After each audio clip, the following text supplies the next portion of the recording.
pleased to be able to offer this space up for debates. We've had the governor visit a few times. We've had some forums, and we're just pleased that we're not stuck inside of a little area that we were on the third floor a few years ago. Thank you very much for coming. On your way out, we will be charging $10 per seat for our fireworks fund. You think I'm kidding? Or 10 enough, really. But thank you all for coming. I know you're not here to see me or my stand-up routine. You're here to see 5 great Republican candidates who have been battling it out for months. And we look forward to hearing their ideas for the 5th District, for Torrington, for Connecticut, and for our country. We're in desperate need of a great group of candidates to choose from. So enjoy. Thank you for coming. Enjoy Torrington. If you're not from here, please shop downtown, eat, have dinner. There's plenty of things to do after this, and come by and I'll show you exactly where to go. But thank you very much and enjoy. District.registercitizen.com. It has comprehensive profiles of all of the candidates, Republican and Democratic, everything you needed to know about everybody in this race at this point. It has lots and lots of breaking news stories, as the candidates are well aware. On a daily basis, we're reporting on this race, and we're getting some great stuff that's being posted to that site.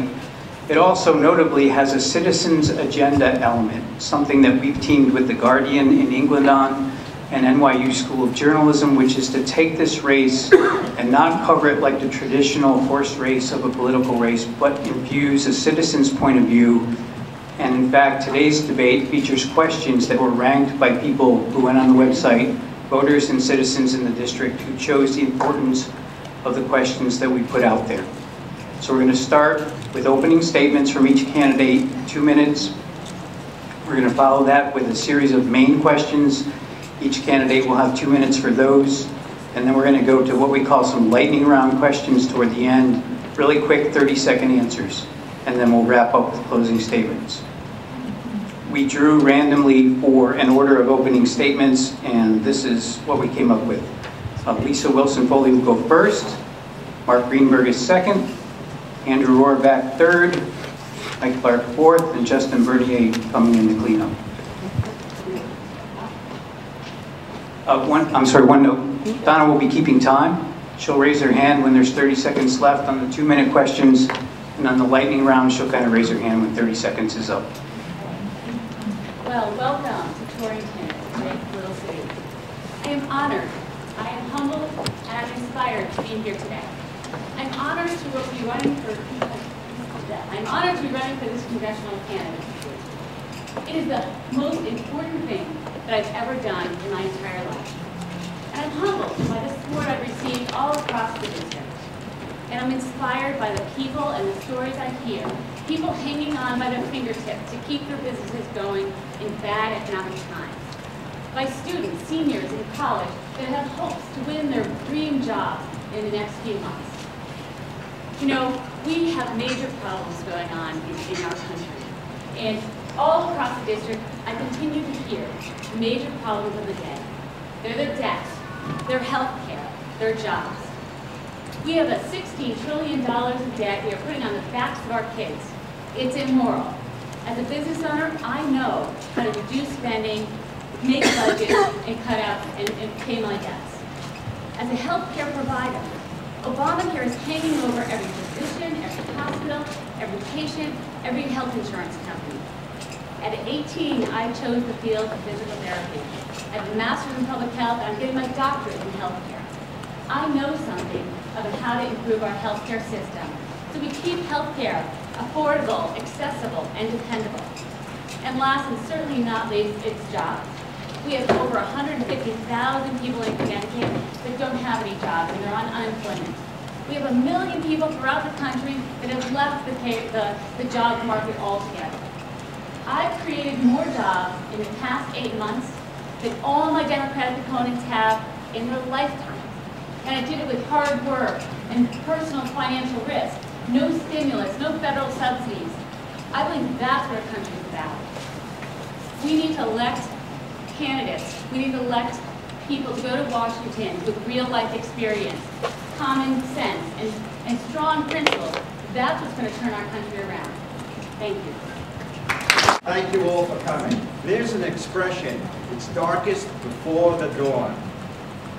Well, despite $16 trillion of debt, despite 40% of our dollars being borrowed, despite a Senate that has failed to pass a budget for 3 years as of Sunday, we are still the greatest country in this world. We still have our best years in front of us, not behind. Let's not get discouraged about the bad news of today. Let's not get discouraged about the unemployment of today. Let's be encouraged that this is the greatest country on God's earth, and that it will only get better years and years from today. Now, I have 4 young children, and I feel that I have to do this for them and for their generation. When I got into business 37 years ago, this was a land of opportunity, and I am a product of the American dream.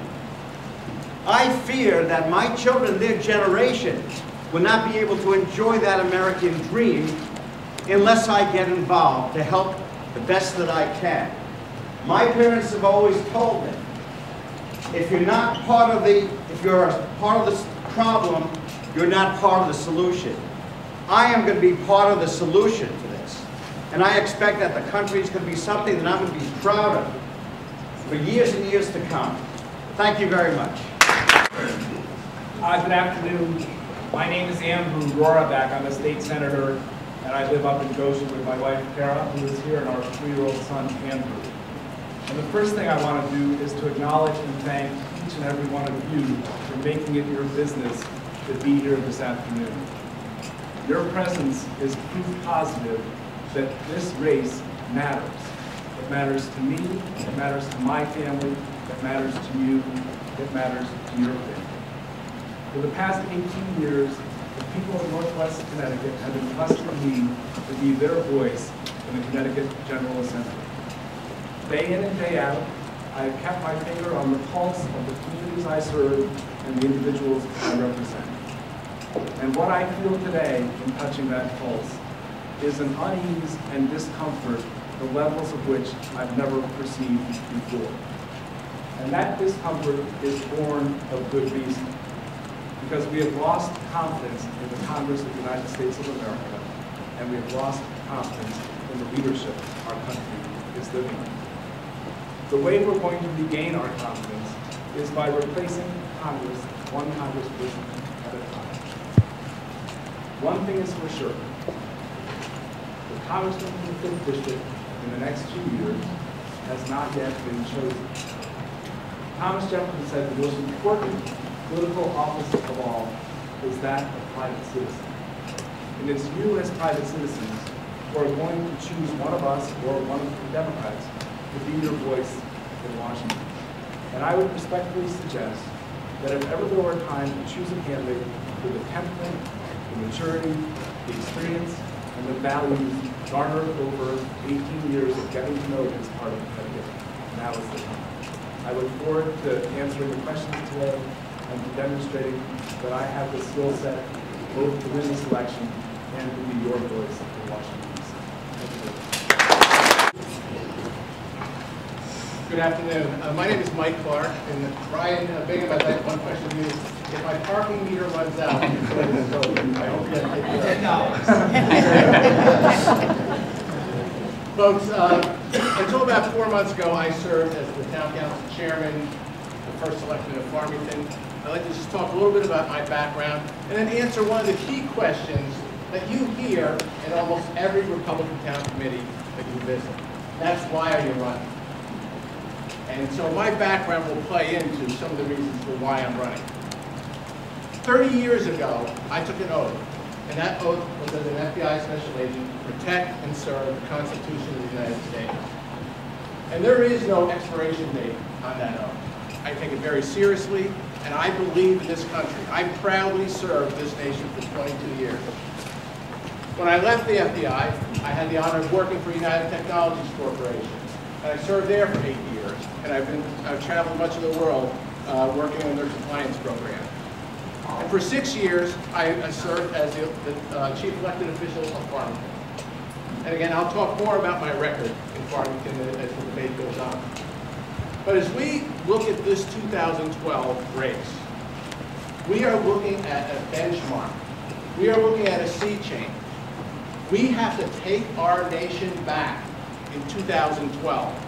Because if it goes any further, if we end up with a Democrat in the White House and a democratically controlled Congress, we are looking at a train that is ready to go off a cliff, and I don't know if we're going to get our nation back.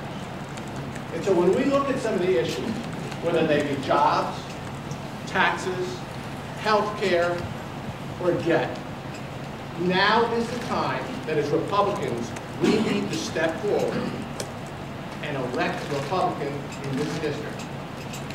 I look forward to answering your questions as the day goes on. Thank you. My name is Justin Bernier. I'm running for Congress in the 5th District. I want to thank everyone for coming out today, and especially Matt Dorenzo, who I think is in the back, for having the idea for this important debate. It's our only major debate before the convention. I believe this race is important for many reasons.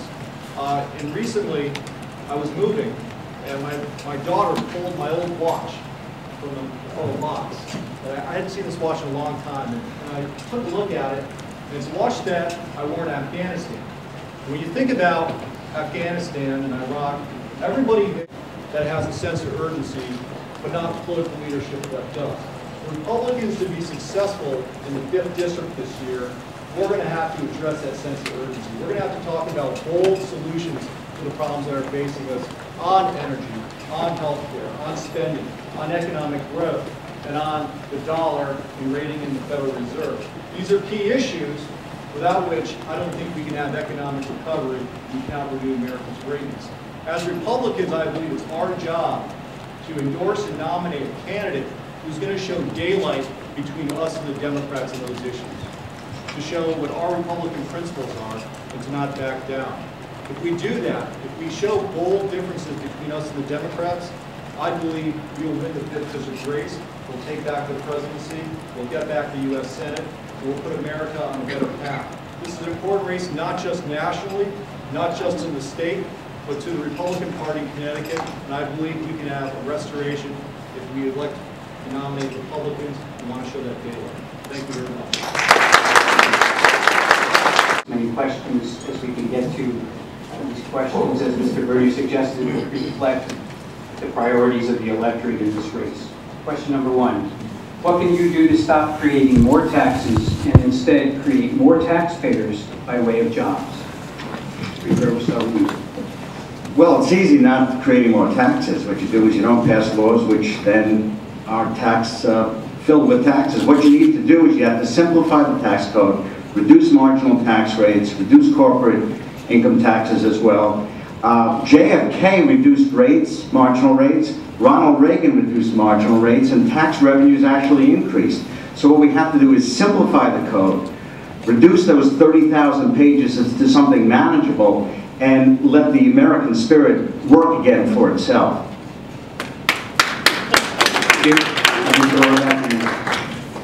Well, I think the clearest way that we're going to create an economic environment which is conducive to the creation of jobs is by restoring confidence to people that run businesses in our state and in our country.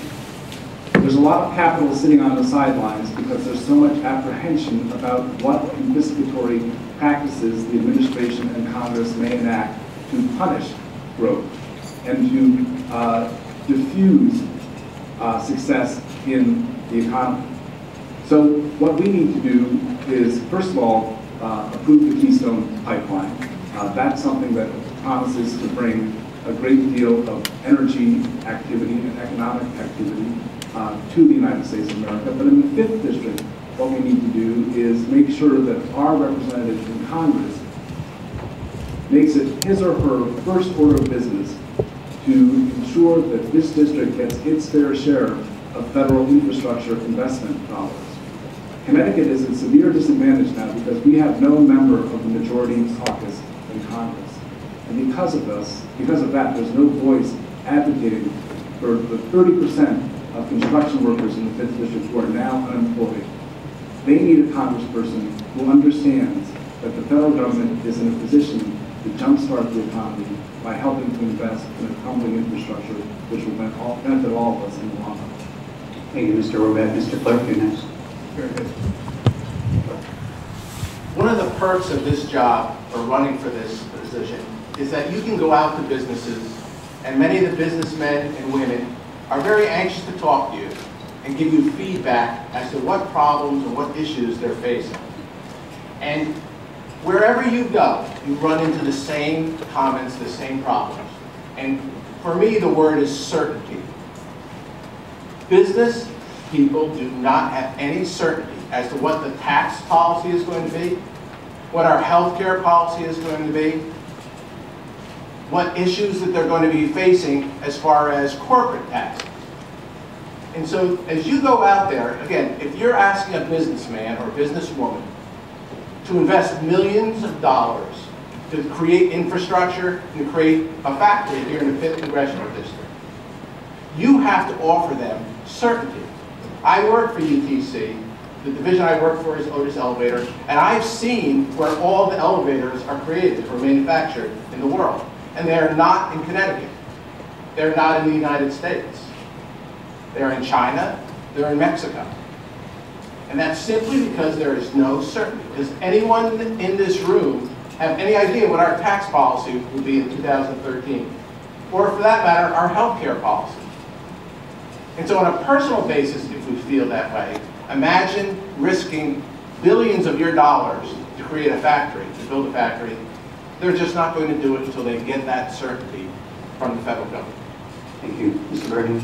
Thanks. I think the question, it's a great one, by the way, and I believe that it answers itself. What we need is more taxpayers, not more taxes, to solve our country's problem, many of our problems. I believe the way we're going to do that isn't through more government spending or more government intervention. It's going to be through growing the economy, expanding the economy, growing at average levels that we have in the past, not the current 1.5% that we have today, but the 3.5% that we've grown at as a nation before. And I believe the way we're going to do that is by bringing down the business tax to a level area. Instead of having the highest in the industrialized world, we ought to be going for the lowest, by having a real all-of-the-above energy policy that brings down the cost of energy to help manufacturers and all American families, a stable dollar policy so that our currency is actually worth something in the future, and also healthcare reforms that are going to lower costs and expand access to care. And if we do those things, that's what's going to create the better business environment. Not more government spending, not bigger government spending, not more intervention and red tape, but moving closer to a free market system where we have less government, efficient government, but less government and more free markets. Thank you. Well, I started my first company when I was 29, and I haven't looked back. I'm 52, and I've created over 16 different businesses. I do know what it takes to create a job and start picking up our economy. You know, we can create jobs when government gets off the backs of entrepreneurs and stops trying to pick winners and losers. We can create more jobs when government rolls back all the regulations and cuts up the red tape. We can create jobs when we remove the barriers to small businesses. We can create more jobs when we get more trade agreements so we can have more exports. We can create more jobs when we have more patents, and we have to get rid of the backlog. We have 700,000 people waiting to have their patents approved. If we axe the death tax, family businesses will be able to continue into the next generation. I do know about job creation, and I want to take that message to Washington. We're going to start with you on this one, and it might take a little creative thinking. Congress's approval rating is 13%. What will you do to bring that number higher? Well, I will be the person that I've been for the past 18 years, and I will also try to break the partisan gridlock which is crippling our nation. We are paralyzed because both parties appear to be placing partisan advantage over advancing the common good. And while I'm a Republican, make no mistake about it, I'm an American before I'm a Republican. And I'm going to go to Washington, D.C. to let the people in the 5th District and the people of the United States of America know that if we don't find a way to be honest with the American people and ourselves, and to find common ground to address the reality that our nation is going broke. We can't be a great nation if we're broke. And it doesn't matter if you're a Republican or a Democrat. The numbers don't lie. We have to communicate one with the other, both parties. We have to work together and place the interests of our country ahead of the interests of our parties that went broke. Thank you. Mr. Clark, you're next. I think there's a tremendous frustration with the citizens and the taxpayers because Congress can't even agree on what the problems are, no less what the solutions are. And that said, what I plan to do to change that image of Congress is to bring the basic core principles that I used in Farmington, where I served for 6 years as the chair. And those core values are low taxes, excellent core services, excellent schools, pay down the debt. And for example, in Farmington, we have the lowest tax mill rate in the region. During my tenure, we paid off 20% of our bonded debt.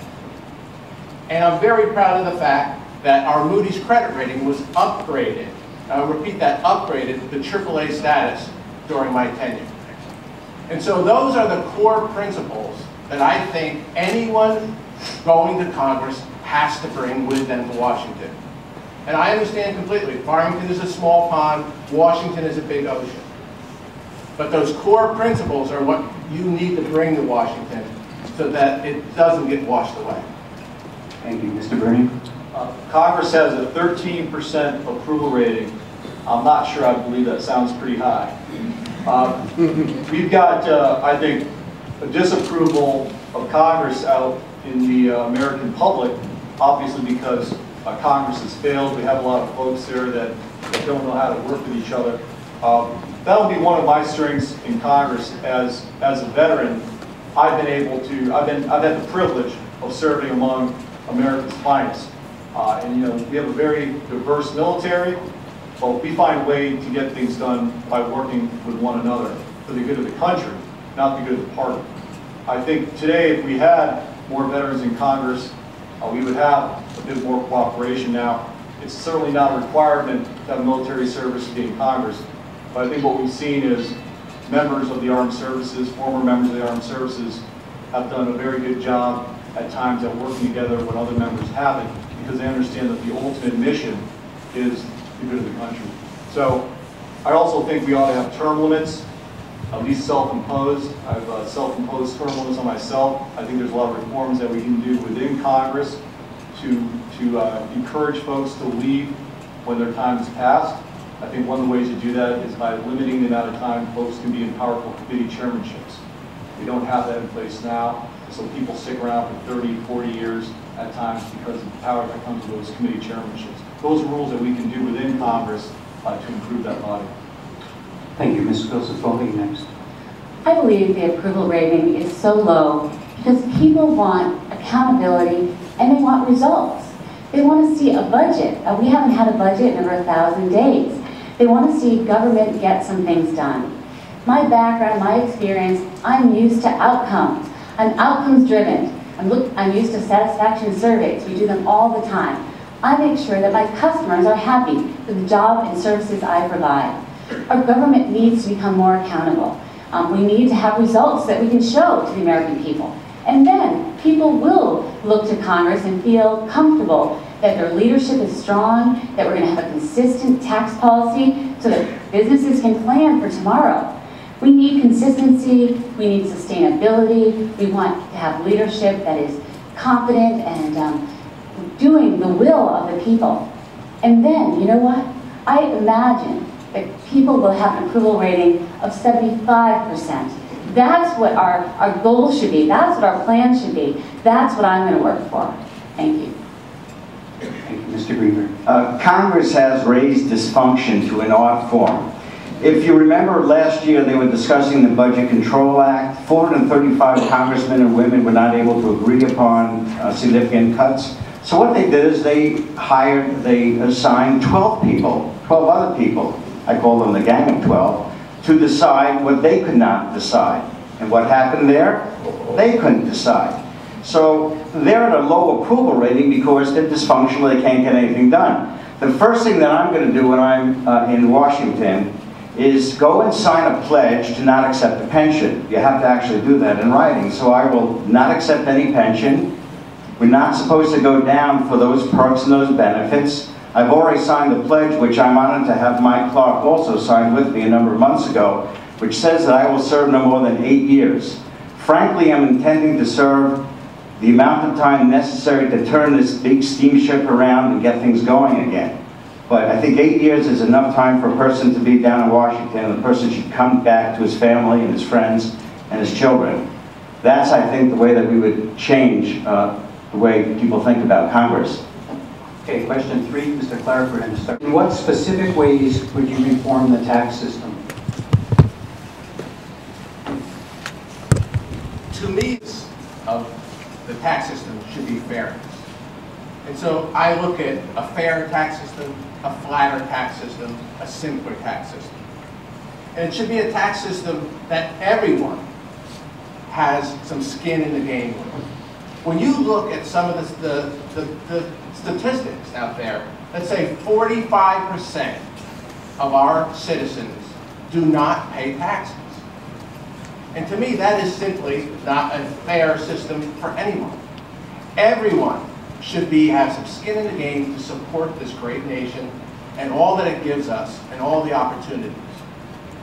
So with the fair, the flatter, the simpler, I would look very much towards some of the Simpson-Bowles ideas. The ideas that President Obama, put them to work to come up with, but they failed to even adopt a single one. For example, getting our rates down from 6 to just 3 rates. I believe it's 9, 15, and 24%. As far as corporate taxes, the United States has the highest corporate tax rate in the world. And so when our businesses are trying to compete with multinational corporations all over the world, they're starting off at a tremendous disadvantage. And so we have to drop the corporate tax rate to 25%. And that will encourage our corporations to bring some of their businesses back to the United States, to open factories here and put people back to work. Thank you. Mr. Bernier? One of our core principles as Republicans is small government and allowing the private sector to grow. I think the only way we're going to tackle this large deficit problem over time is through economic growth. We have the highest business tax in the entire industrialized world. Japan used to be higher than us about a few months ago. They cut theirs. We're now officially the highest. I believe our goal ought to be among the lowest. I think if we can get that business tax down between 12 and 15%, you're going to see America become a tax haven. You're going to see businesses flooding in to the United States to get away from taxes around the world. And that's been our history for a long time, a business tax haven. We ought to return to that. When I was growing up in Connecticut in the 1980s, many businesses, small businesses, large businesses, relocated to Connecticut or made conscious decisions to grow in Connecticut because we were taxing them. We can do that in the United States too. I want to get to a point where the President of Mexico is calling the President of the United States to complain that we're stealing all of their jobs. We can do that if we create the very best business environment that we're capable of doing. The United States is a terrific place to do business. We have the best people. We have a terrific infrastructure system. Now let's get that business tax rate down to among the lowest in the world, and let's attract those businesses and get existing businesses here the opportunity and the incentive to grow. I know that people love to tax, and Connecticut, we recently had the highest tax increase in the history of our state. And we still have a debt problem. We still are spending more than we bring in. The tax code is very implicit in all of this. We do need a simpler, fair, more consistent tax code. We need a tax code where our companies can compete on a global basis. We are the highest taxed country in the world. We need to reduce, I think, our corporate tax rates to 25%. We need to reduce our brackets for personal taxes. We need to rid ourselves and rid our government of the death tax.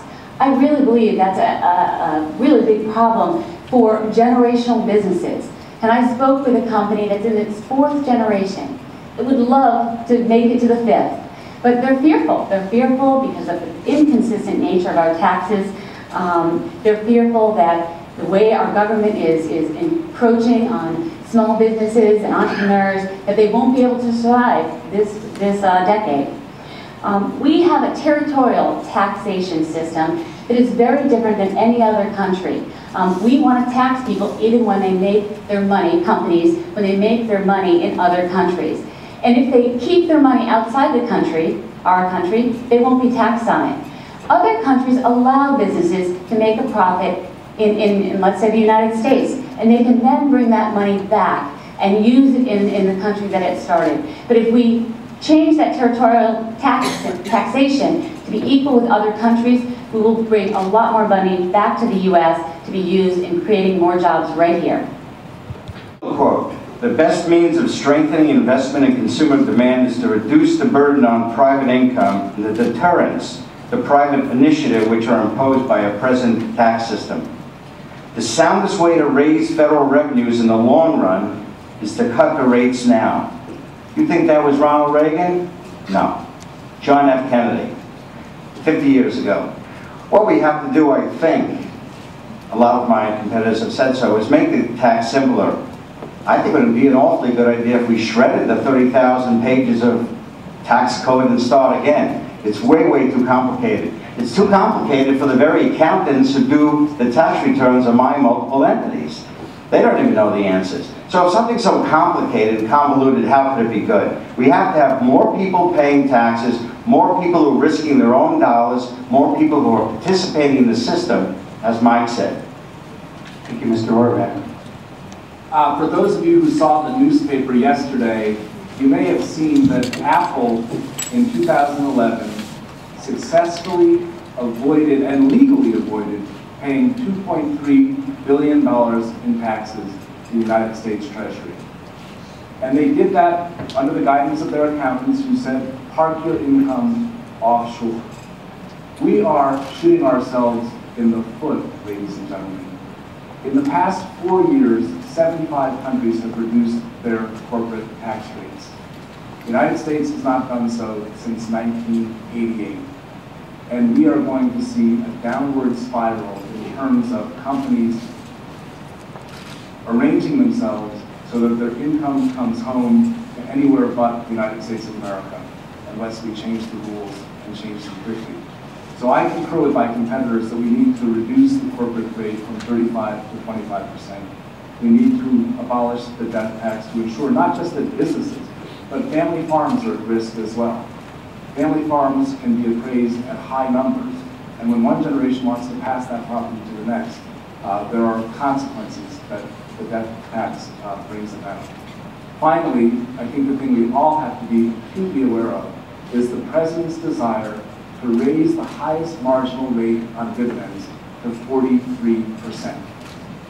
I will make it a priority to ensure that the rates on capital gains, dividends, and interest remain at the levels that President Bush has brought us. Capital needs to be able to flow freely. And when we reduce the rate on dividends, guess what? Corporations paid out a lot more in dividends.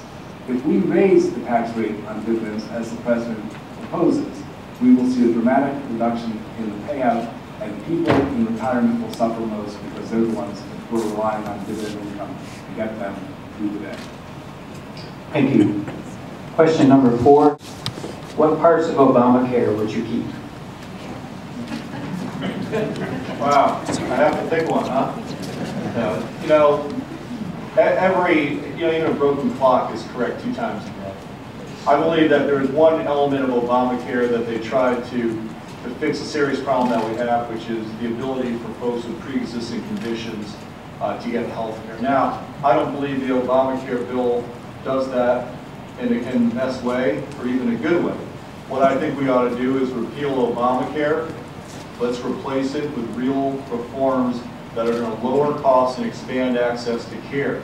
There's a whole lot we can do to make health care affordable again in the United States. We can do tort reform. We can allow companies to sell across state lines, creating competition. And we can also rely more on health savings accounts than centralized planning.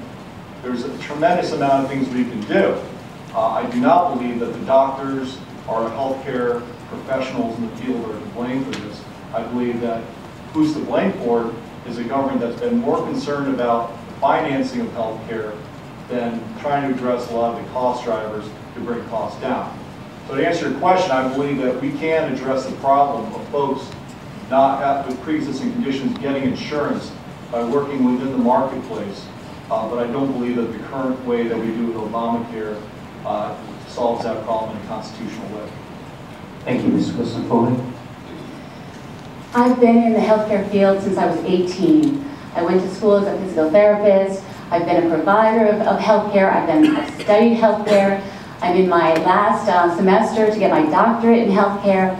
I understand it from a policy side, from a patient side, from a caregiver side.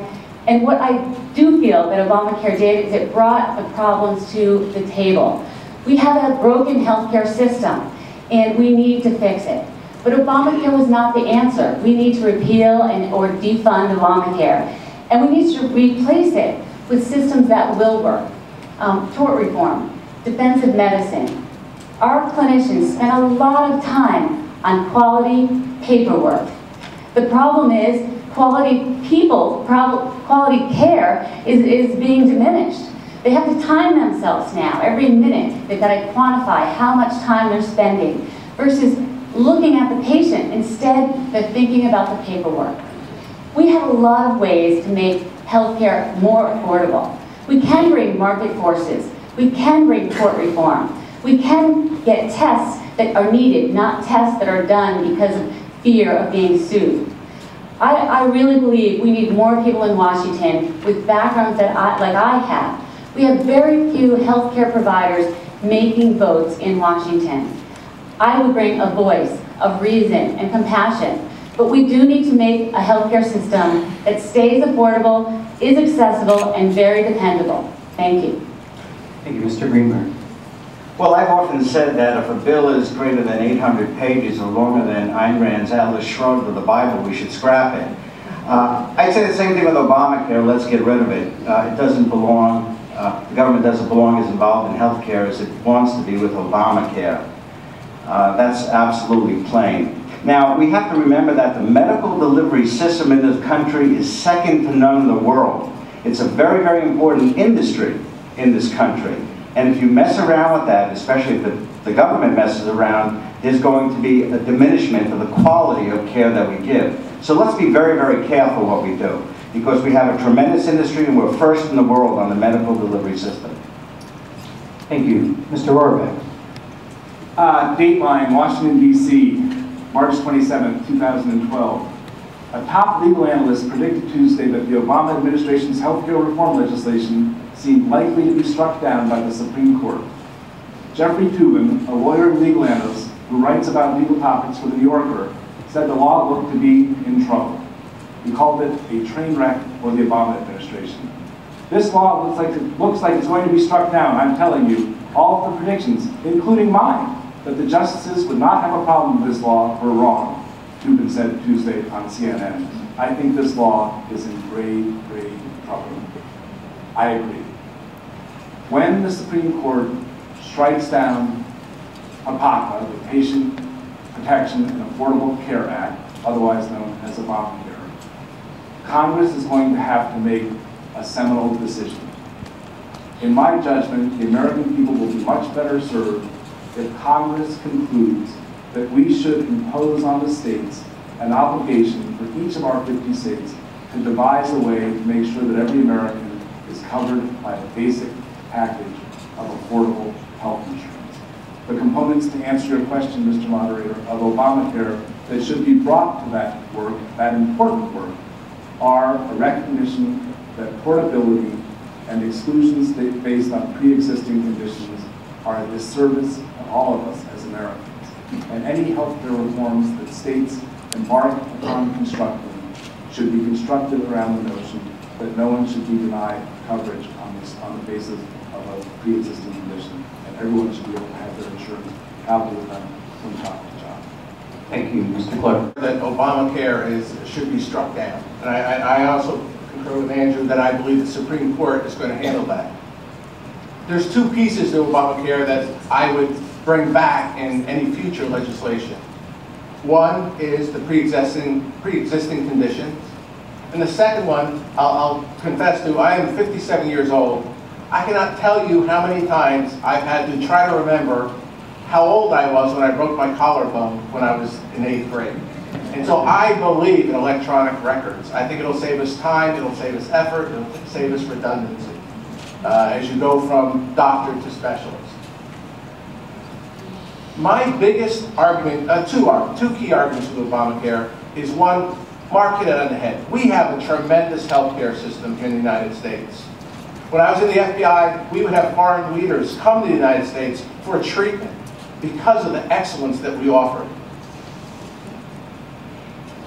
We also, as we move forward, we need to focus on the direction for patients. When you see socialized medicine, it's a nightmare for those when you have conditions such as prostate cancer, which I suffered through.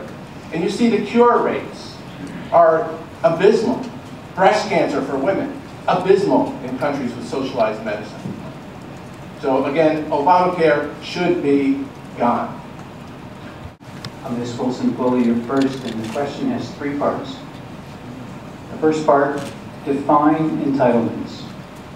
Second part, what entitlements do you think should be terminated? And finally, would you support a bill that cuts both entitlements and subsidies to corporations? I'll repeat any of that if anybody wants. Well, I look at entitlements, the ones we've been talking about of the day. It's Medicare, it's Social Security, it's Medicaid. It's things that people depend on from the government. In terms of, am I looking to terminate these entitlements? No. I want to save our safety net. I want to make sure that the elderly feel comfortable that we're going to keep their Social Security and their health care benefits around. My whole life has been taking care of elderly. The last thing I want to do is go to Congress and put fear in the hearts of the people that have done so much for our country. That being said, we do need changes. Our systems are not sustainable the way they are. So we have to take a good, hard look and make some tough decisions. And that's why I believe people like me that understand healthcare, as a sandwich generation, as a mom of 7 kids, as someone that lives and breathes healthcare. That's one of the major drivers of our budget, and it's something that if we don't control, we are not going to ever have a balanced budget. In terms of, what was the last question? Would you support a bill that cuts both entitlements and subsidies to corporations? So in terms of subsidies for companies, I don't want government picking winners or losers. They tend to pick losers. We have already seen Solyndra, $500 million wasted on a company that barely lasted a year. So I really would like to see government get out of the way of entrepreneurs and off giving the handouts to businesses. Thank you. Mr. Greenberg, you next. Well, I look at entitlements like this. We who are paid into these systems year after year after year are entitled to those entitlements. Okay, we've basically been our money's been taken from them, and we get back pennies on the dollar from what we've given them. So since we paid in that money, we should be getting it back. Now, we have to make the system so that it lasts. And at the present time, it's not going to last. I call for the retirement age to be steadily increased. I think that's fair. When Social Security was started, the average lifespan was approximately 68 years old. Now it's much, much higher. So the dynamics of Social Security have changed dramatically. So we need to fix the system. Also, Medicare and Medicaid are quickly going to bankrupt us. We need to figure out a better way of doing that. Perhaps a copay as we go. We have to make that system solid as well. Now, with regard to the government, it's my standard position as the clear conservative in the race that the government has to get out of our way, and the government shouldn't choose winners and losers. The government should not have muscled in on GM or government made, and less government involvement, I think, is better for everybody. Thank you. Mr. Orbeck. I'm glad everyone is sitting down, because when you come to terms with the reality that if we don't change our system, in the year 2020, 92% of every tax dollar raised by the federal government will be spent on Social Security, Medicare, Medicaid, and interest on the national debt. That will leave 8 cents of every tax dollar we pay available to meet our national defense needs, to build our highways, and to take care of the multitude of responsibilities the federal government has in the world. So entitlements will only be with us if we have the courage to put them on a sustainable path.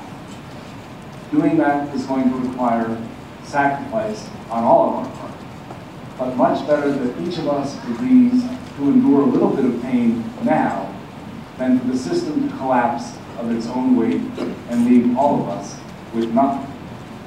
As far as subsidies to corporations, I don't think any responsible elected official could tell you that we need to examine every loophole that has been doled out over the history of the past 100 years and do an analysis of whether it's serving its initial stated purpose, and if not, to bring it to an end.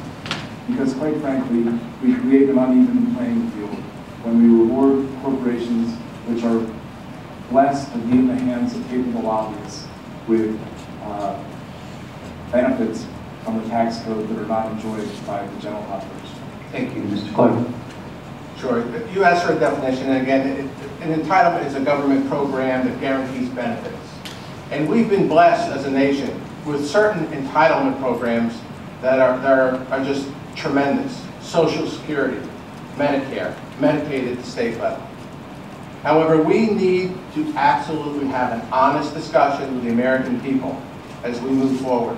Because as my generation ages, the baby boomer generation, they are going to tax that system beyond its financial capability to deliver it. And the next generation, as we move forward, it won't be there unless we have this honest discussion moving forward. One of my favorite columnists, Charles Krauthammer, talked about Social Security. And again, he talked about it, that was a very solvable issue. He called it back of the envelope solvable, where you move the COLA, you move the eligibility ages, you move the retirement age, and it's definitely solvable. Medicare is an issue that we are going to have to address as a nation in a bipartisan way, because it is in an area where healthcare costs are skyrocketing, and they'll continue to skyrocket, and especially as we age and as we live longer. Now, as far as subsidies for corporations, again, I agree, we should absolutely look at every subsidy. For example, you've heard President Obama, he loves to pick on the one tax that he doesn't like, which is the corporate jet tax. And I concur. I mean, that's something that should go by the wayside. But you have to look at every one of these subsidies moving forward for corporations and see, do they meet the original purpose? And then make decisions from there. Because again, revenue sources are going to be key, and we can't be giving money away to corporations that are innately profitable. Thank you, Mr. Bernie. Well, if I was going to define federal entitlements and corporate welfare today's subsidies, I would define it as a majority of what the government seems to be doing these days. Because some of these unnecessary subsidies have grown completely out of control, and we have programs that are sprouting up every year when in fact we need to be looking at reining things in. Now, the President's own commission, Simpson-Bowles Commission, had some good suggestions on how we can fix our entitlement program. Unfortunately, the President didn't want to seriously look at any of those issues. I think that's a starting off point for some of the longer term problems that we face with Social Security and with Medicare. But when it comes to Medicare, I think we start fixing that entitlement by eliminating Obamacare, which takes $500 billion out of that program at a time when it's facing a lot of strains because of many senior citizens coming onto that program with the way the demographics are working in the United States today. But even if we do the changes in that commission, and even if we take away Obamacare and replace that $500 billion, we're still going to have problems meeting our entitlement requirements. And that's really where economic growth comes in. Because we can change all these programs, we can change them in a big way. And we can even raise taxes and try to fund it that way. But if we don't have economic growth, we don't grow at 3.5% instead of 1.5%, we're never going to close that gap.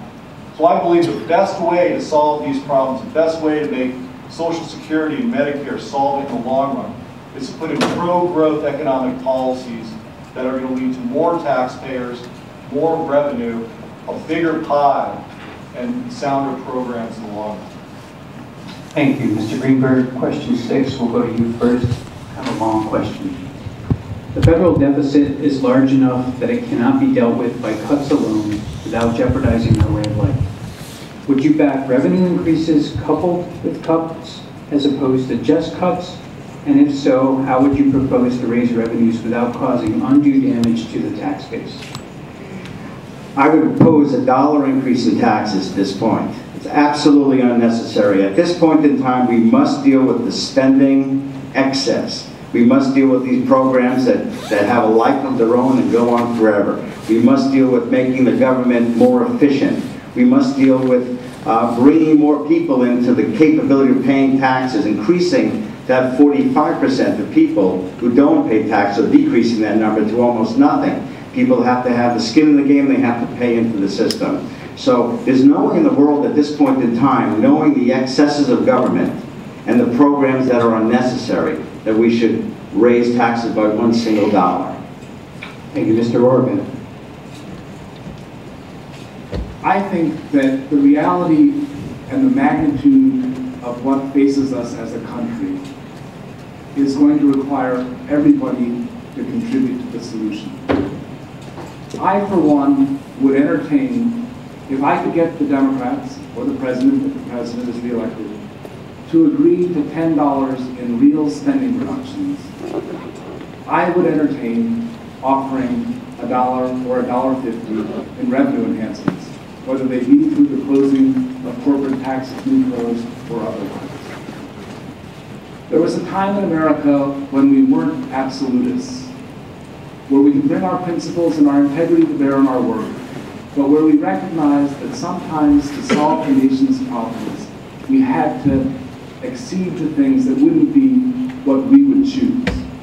And so while I wouldn't choose to raise taxes or revenue, as part of a greater plan where the lion's share of the problem was solved by real spending reductions, which to date have yet to be before us, I don't close the door to looking for additional revenue as part of the solution as well. Thank you, Mr. Clark. Deficit because we simply spend too much. When you look at the numbers and you really do some analysis of the numbers, when you look at $16 trillion in debt, it is an astonishing number. And when you look at the amount of debt that's been run up by this president alone, it's equally astonishing. Andrew, you mentioned about people sitting down. $16 trillion is enough to make everyone sit down and really take stock and wonder, how do we handle this situation? A basic tenet of the Republican Party is that you don't raise taxes, you increase the number of taxpayers, and you do that by making it a business-friendly environment so that our corporate and our small businesses can move forward and create jobs and get this economy going. Justin touched on this with percentages of growth, and we absolutely have to move our growth numbers up into the 3.5 and above range. And we can do this if you just get government out of the way and let private industry do what it does best, which is compete and create jobs. Beyond taxes, regulation is also just an area where the government is constantly on businesses' back and will not allow them to move forward. We live in a state where you go back, I'm out of time, I'll leave it at that. 30 seconds? Oh, beautiful. We live in a state where we have Otis Elevator, Carrier air conditioners, Sikorsky helicopters. We have Pratt & Whitney jet engines. These are all great innovators who created tremendous industries, worldwide industries. None of them would be able to succeed today in this business-regulated environment. Thank you, Mr. Burton. You know, just as if you give a candidate for Congress an extra 30 seconds, they're going to use it. If you give the government more tax revenue, they're going to spend it. And I've yet to see in modern history a tax reduction plan, or rather a tax increase plan that led to less government. Look right here in Connecticut over the past 20 years. We were told that our income tax that was put in the early 90s was going to be temporary and low. Well, it hasn't been either. Here we are 20 years later. The size of the state of Connecticut's government is more than twice as large as it was when the income tax came into effect. And we've got more programs than you can shake a stick at. Of course, we should always leave policy options on the table. Well, the problem is we haven't even tried the spending cuts yet. So I would say let's do real spending reductions. You know, we could do a real cut of 1% per year from the federal government and get to a balanced budget within 6 years. Let's try that first before we increase taxes. And at the same time, let's put in those pro-growth measures that are going to get the economy going. Because if we raise taxes, we're going to get less economic growth, no doubt about it, and we'll never get out of this hole. So let's do real commonsensical spending cuts. Let's avoid any tax increases, absolutely, until the very end necessary. And let's get the economy going, and that's the way we're going to balance this budget. Thank you. I don't support tax increases. We have a spending problem. In 2008, when the economy tanked, my companies had to bootstrap. We had to tighten our belts. We had to look at every line item and make sure that we were as efficient as we possibly could be. And today, my companies are better than they were. They're more efficient, they're streamlined. They actually are more responsive to my customers. Our government is bloated. It's gotten too big for its britches. So we need to roll back our government, make it smaller and more efficient, and we can do that through spending cuts. I really believe we need to cut up the congressional credit cards. I do it with my teenage kids when they make mistakes, and we need to do it in our government. There is a lot of waste and fraud and inefficiency in the system. We need to take that out. We do have programs that have never shown positive outcomes, and yet we continue to put money in those programs. I am outcomes driven, I'm very pragmatic, I look at solutions from many different ways, and that's the kind of innovative thinking that we need to bring to Washington. No, I'm not stuck on one side of the aisle, but I certainly want to make sure that we have the will to make the cuts that we need to make. And we don't just keep sending career politicians that will only do what they need to do to get reelected. That's been our problem. We have way too many people in Washington that care more about themselves and special interests than they care about the people in the 5th District and you in the audience. Thank you. Okay, so for our lightning round questions, a series of questions where everybody gets 30 seconds for a quick answer, and we are going to start the process with Mr. Roraback. Question number 1. What uniquely qualifies you for the position you seek to hold? Well, I think what uniquely qualifies me is that of the candidates up here, I'm the only one that doesn't need to make promises to any of you, because the only promise that I can make is the promise to be the kind of public service servant that I've been. What I've been is what I'll be, what I've done is what I'll do, and who I'll be is who I am. And people of this part of Connecticut can look at a record, and it's a record where I haven't missed a vote in 18 years of service. I'm going to work hard for you, and I'm going to work with you to solve our problems together. Thank you. Mr. Clark, you're next. I view this race as a job interview, and it's lasted, this is about our 13th month of this job interview. But it's one where you look at the life experience that the candidates are bringing to this race. And we all have different stories, we have different skill sets, we have different strengths and different weaknesses. My strength is that I bring the integrity of 22 years as an FBI special agent. I bring 6 years as an elected official, where I served my town proudly, it was incredibly successful, and I also bring private industry expertise, where my tenure with the United Technologies Corporation, where I've seen the challenge. Thank you, Mr. Berger. Well, I'm running for Congress for the same reason I joined the military after 9/11, and that's because our country's in danger and we need to do something about it. I believe we're in a historic moment, and what you'll notice about my message and our campaign over the past year is that we focused on a positive message for the future of America. A positive plan for prosperity. We've talked about the future. We haven't had to remind the public every 2 seconds about why things are bad now. We understand that they understand that. So the unique thing that I'm going to bring to this race is a positive message about the future of America that addresses what the voters are actually talking about. Thank you. Ms. Wilson-Foley. I am most qualified because my background and experience is perfectly suited for the issues of the day. As a job creator, as a mom, as a business owner, as a healthcare professional, I will bring that voice to Washington and make sure that those issues are tackled on a regular basis until we get our unemployment below 8%, until we get our jobs creation going on in this country. The government can put an environment that is fertile ground for job creators and entrepreneurs, and that's the stance that I will take to Washington. Thank you, Mr. Greenberg. Our next generation has shackles of debt on its legs. And the only way that it can get out of that is by having people who have done it for 37 years. I started from nothing, and I built up my businesses to the extent that they are now. I have the know-how to have done it and to do it for everybody coming forth in D.C. Thank you. Question 2, Mr. Clark, goes to you first. What is your top priority if elected, and how would you go about implementing it? My top priority would be #1 to repeal Obamacare. And I would implement that by voting no at the first opportunity I had. I just view Obamacare as an intellectually dishonest argument by the Democratic Party, where they've not leveled with the American public as to what the cost and ramifications of that bill will be. And so that is plain and simple the easiest answer that I'll give to that. Thank you, Mr. Berger. My top priority in Congress is to represent this district in a way they understand that Congress and the government does not create jobs. The free market does, the private sector does. So my top priority is not going to be going down there to create jobs. Members of Congress don't create jobs.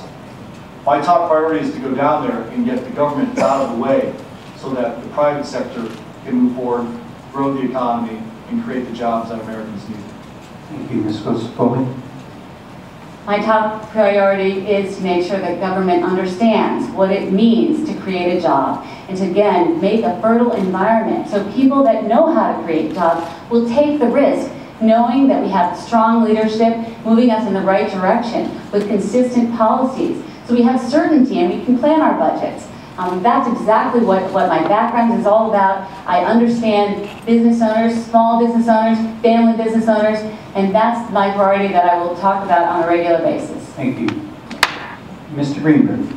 The first thing that I want to do is make sure that the people of America trust us. I want to turn that 89% disapproval rating into an 89% approval rating.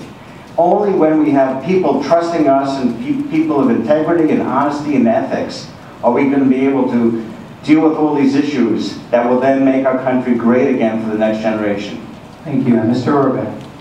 And my top priority is to restore to the American Congress the traditional common sense voice of the Connecticut Republican. Right now, Connecticut Republicans have no voice in Washington. My priority is to bring the proud, pragmatic, historically common sense voice of the New England Republican to bear on the problems facing our country. There's no greater compliment that I've received in my work than, Andrew, you have restored my faith in government. If I can do that for all of you, my priority will be met. Thank you, Mr. Orbeck. Question number 3 with Mr. Bernier starting. Have you ever donated to Democratic Party candidates for federal office? No, I've only donated to Republican candidates for any office. Thank you very much. Ms. Wilson-Foley, you're next. I've been an outsider of politics. I've been raising my kids and building my businesses, and there have been times that I've been asked to donate to Democrats, and I have. But my heart, my time, my wallet has been spent in the Republican Party. I've donated over $100,000 to Republican candidates and Republican causes. Thank you. Mr. Greenberg. Yes, I donated to Joseph Lieberman when he first was in an election against Mr. Weicker. And in hindsight, I'm pretty glad I did.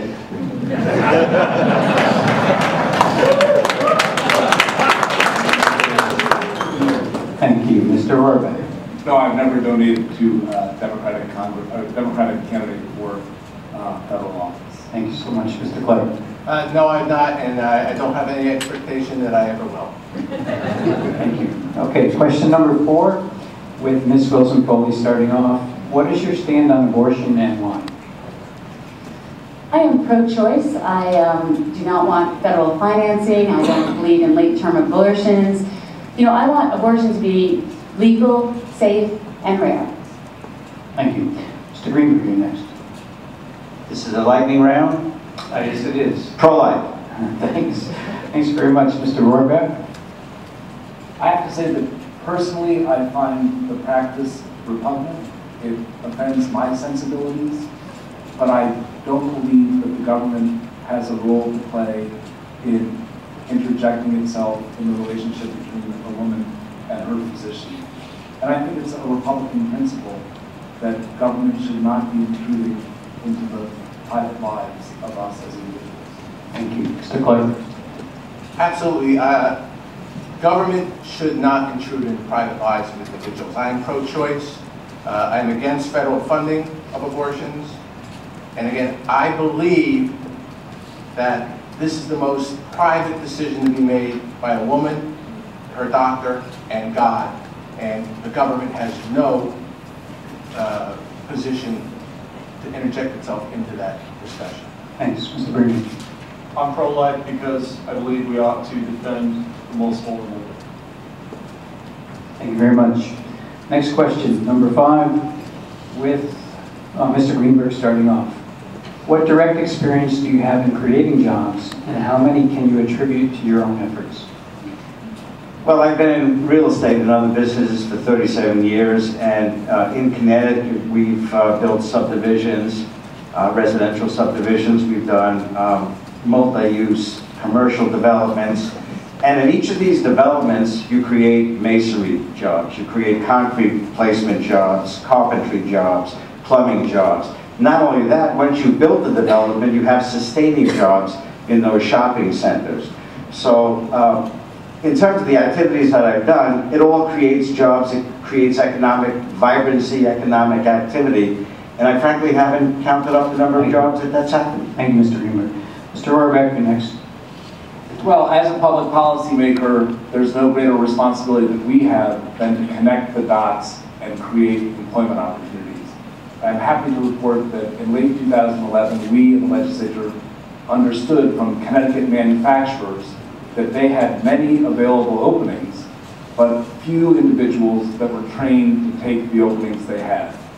So we have introduced into our community technical college system a program whereby manufacturers working with our higher education system develop the programming that will create jobs for young people when they graduate from those schools. Thank you, Mr. Rohrbeck. Mr. Clark, you're next.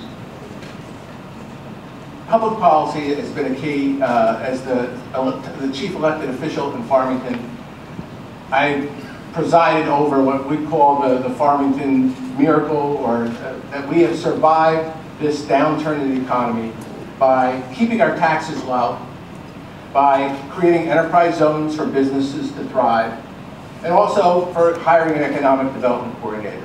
And today, Farmington, with a population of 26,000 people, has more people commuting into town to work than residents. Thank you. Mr. Bernie.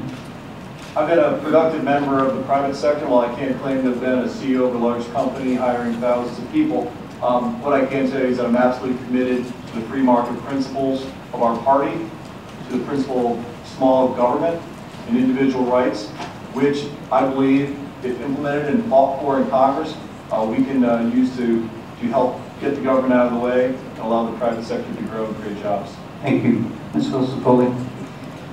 Our family of businesses have thousands of employees right today all over New England. Personally, I've created 16 companies, and some of those companies have gone on to become national players. I sold them back in the day when I had 4 young children and knew that I needed to be home a little bit longer. But you know, each one of these businesses, not all of them were successful. I've had some companies that didn't grow on and become national companies. But you know, I've provided great services, great products. I constantly am looking at ways to continue. Thank you. Sorry. Question number 6. I'm starting with Mr. Rohraback. What would you do to cut government and restore free markets? It is clear that we have a choice to make in our country, whether we wish to model ourselves after Greece, Spain, Italy, and Portugal, and become an entitlement society, if we haven't already become one. If we become an entitlement society, we will extinguish the very foundations upon which American prosperity has been constructed, namely the free enterprise system. So what I will do to create an environment is to put an environment of prosperity is to push back on the entitlement vision that the Obama administration seems bent on achieving. Thank you. Mr. Clark. Regulations have inhibited the American dream. They've inhibited this tremendous free enterprise system. Again, I mentioned before some of the great names in Connecticut history of innovators and manufacturers and people who created jobs and fortunes and put people through their children through schools. And we just have to have government set the stage so that we unleash the tremendous power of the American economy. Thank you. Mr. Bernier. In terms of, I think the question is about reducing the size of government. And in fact, we could go back to 2008 spending levels and right away get talking close to balancing the budget. Now, if we brought the government back to our 1990 spending rates as a percent of GDP, we'd be almost there. So this isn't something we've never done before. We just need to have Congress working together with the President to actually make significant reductions, at the same time put in place those pro-growth measures, and we can get to a balanced budget in 6 years. Thank you. Ms. Wilson-Foley. We have outdated, duplicative, onerous regulations that need to be sunset, rolled back. We spend $1.7 trillion to meet those obligations, and that's on the backs of small businesses. Thank you, Mr. Greenberg. Well, if we got some sanity back, it would be a good start. We have to shred Obamacare. It would be a good idea to shred Dodd-Frank as well. The Department of Energy is a complete total waste since it was started. And we have to generally get the government off the backs of hardworking Americans who want to do their job. Thank you to one of our social media editors. We're doing pretty good on time, but maybe we can do 1 minute for the answer to this question. And we'll start with Mr. Clark.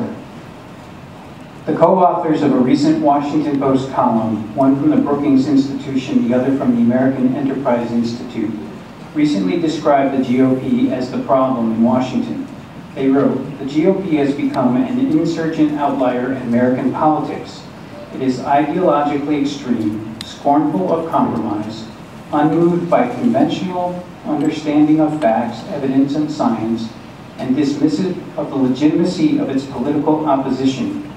When one party moves this far from the mainstream, it makes it nearly impossible for the political system to deal constructively with the country's challenges.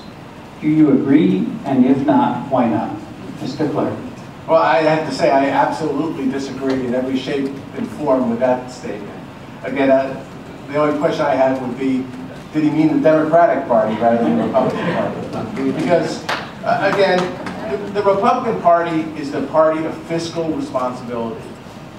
Many of us are up here, we have children, we want to leave to the next generation this great country and the tremendous opportunities that we've all been afforded. And the only way to do that is to stop spending our money, stop taxing us, stop regulating us, and unleash the power of the American businessman and businesswoman to create jobs and to get this deficit under control. And so that's an outrageous statement.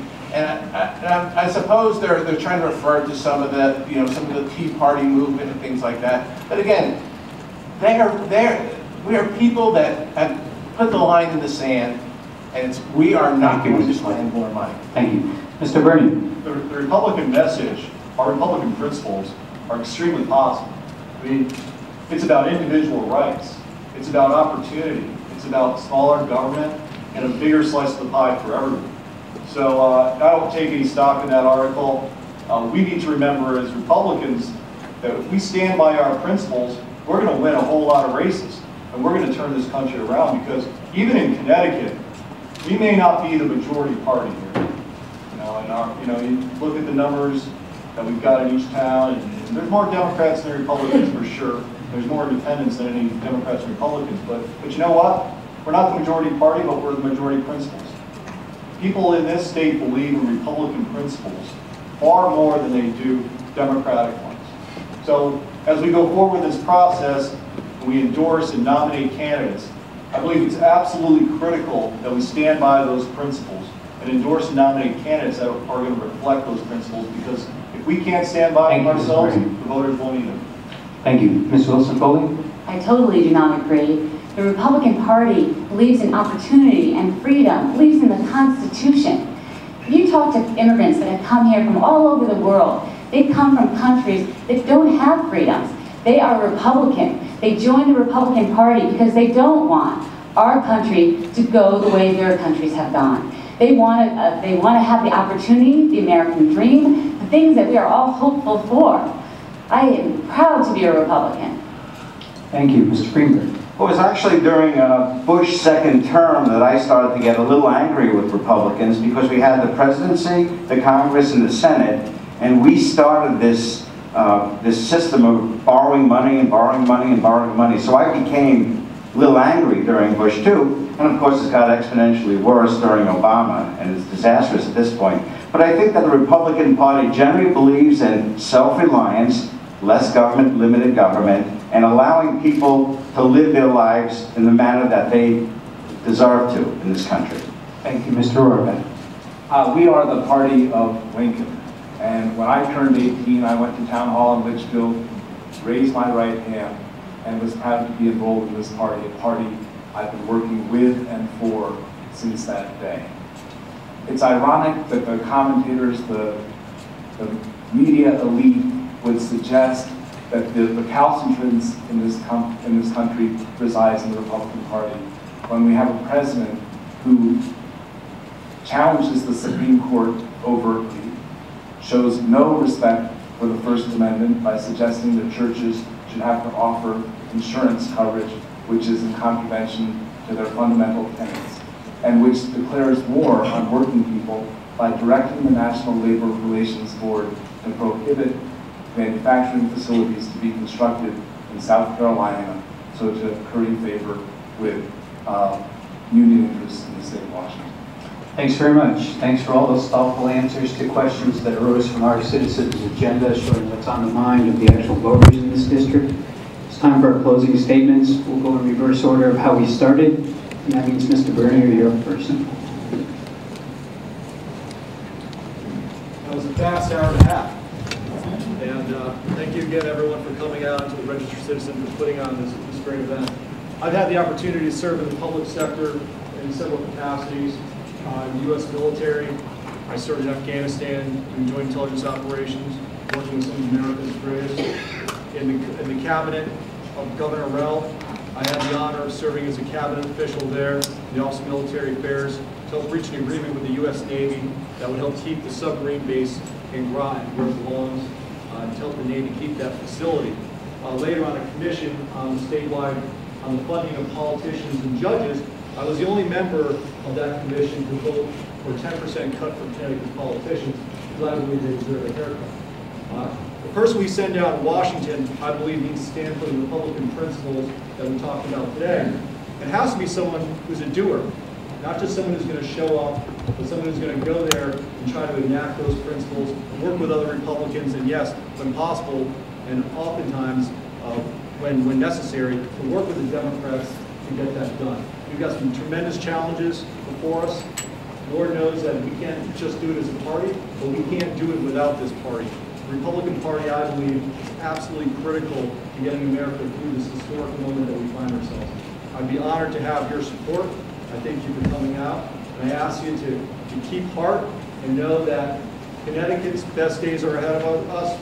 Our nation's best days are ahead of us. The Republican Party will come back strong in 2012. Thank you. Thank you.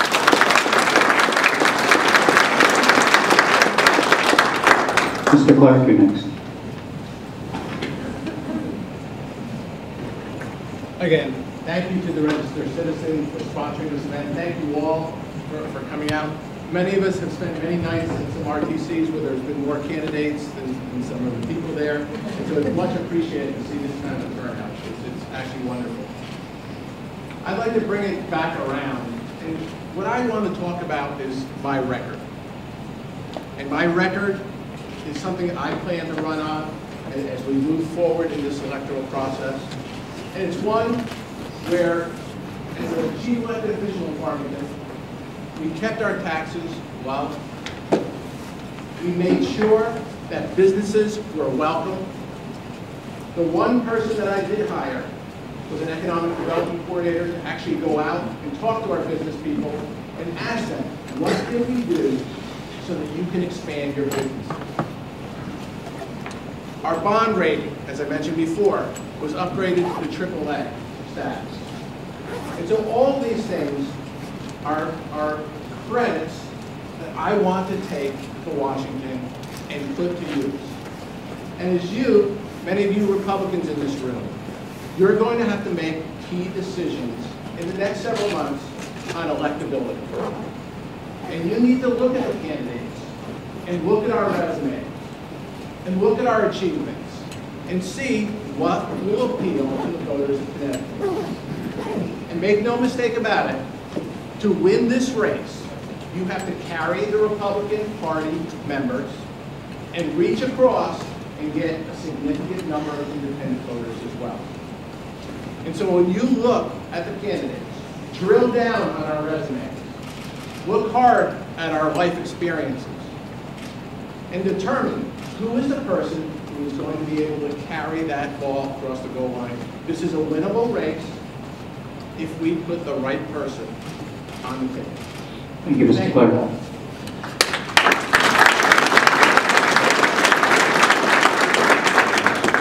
Mr. Orbeck, you're up.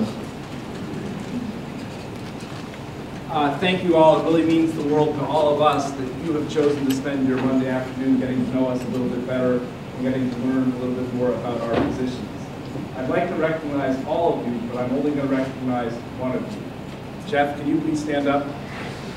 Jeff Chase has become a friend of mine. He is in the employ of the Democratic State Central Committee in Connecticut. And his job has been to follow me, both in my private life and my public life, with his camera, to try to catch me saying something improper. Jeff even came to a fundraiser we had and paid $35 to come to Arethusa Farm in order to try to catch me milking a cow in an inappropriate way. But when I say that I think that I have the skill set to win this election, I say don't take my word for it. Take the word of the Democratic State Central Committee, which is committing their resources to try to catch me, which has filed 3 Freedom of Information requests for the legislative branch of government, asking for copies of every letter, email, expense voucher from the past 18 years of service. They're not going to find much because my life has been pretty above board. For the past 18 years, it's been my privilege to serve many of you in the legislature as a Republican. I'm now the leading Senate Republican on the Finance Committee, and I've used every ounce of energy I've had for the past 2 years to push back on the largest tax increase in this state's history and reckless borrowing on things like the New Britain-Hartford Busway and the Jackson Labs Steamboat. What I wish to do for you, I'm giving up the state Senate seat that I love, and I'm giving it up because I think I have more important work that we can do together. And that work is to restore confidence, not just to the people of the 5th District, but to the people of this country, that the cornerstone of our democracy, the United States Congress, will be responsive to and attentive to the realities that we as a people are facing. Thank you for being here. I look forward to getting better.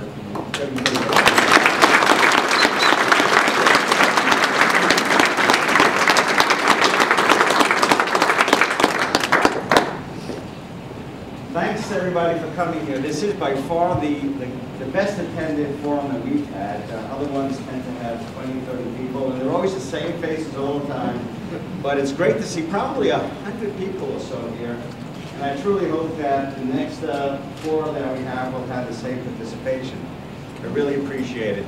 Jeff, good seeing you too. We saw each other in Bethel 3 months ago, so. And it's not your only guy who follows me too. But anyway, I really believe that I'm a clear conservative choice in this race. I think that we have the greatest future ahead of us, not behind us. I have a tremendous optimism for the future, not a pessimism.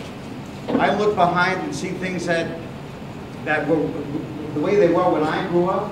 I was able to get on a bicycle and go 6 miles down the road when I was 6 or 7 years old. You can't do that now. When I was young, we had a bus stop at my house. My house was the corner lot.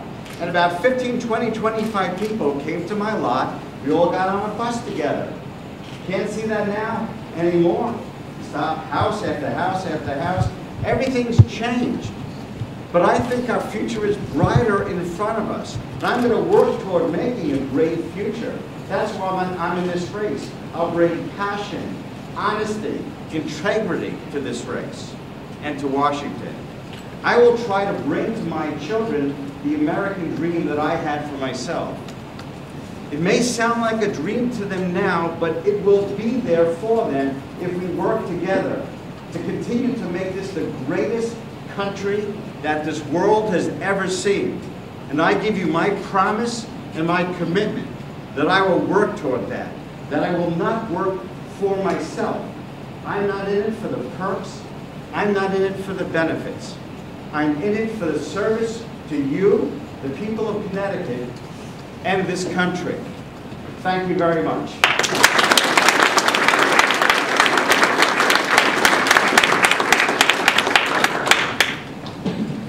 Well, it was great to be here with you today. You know, I grew up in a big Irish Catholic family. Low-income housing.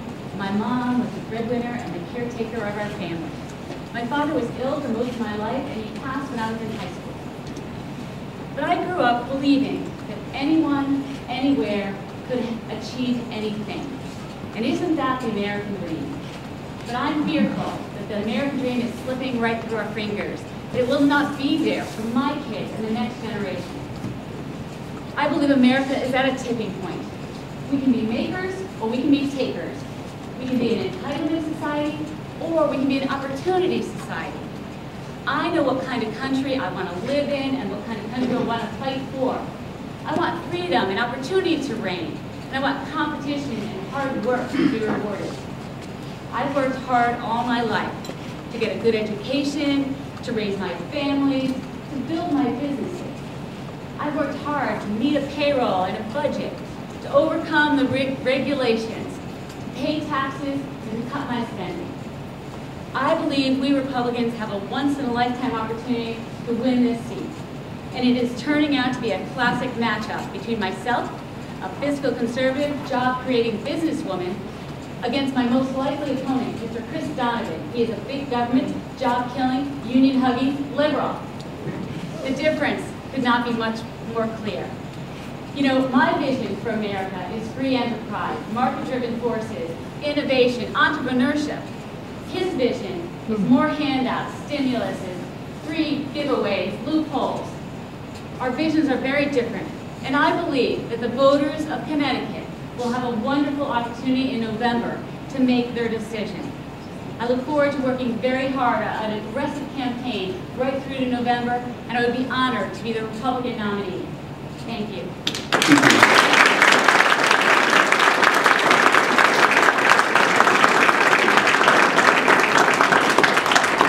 Thank you to all the candidates for participating in this forum today. Thank you to Mayor Bingham and the City of Torrington for hosting us. Be sure to log on to registercitizen.com later this evening for full coverage of the debate.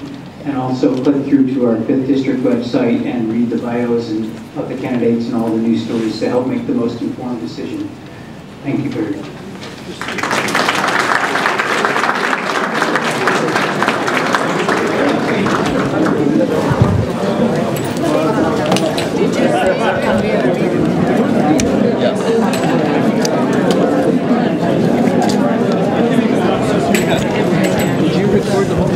Yeah.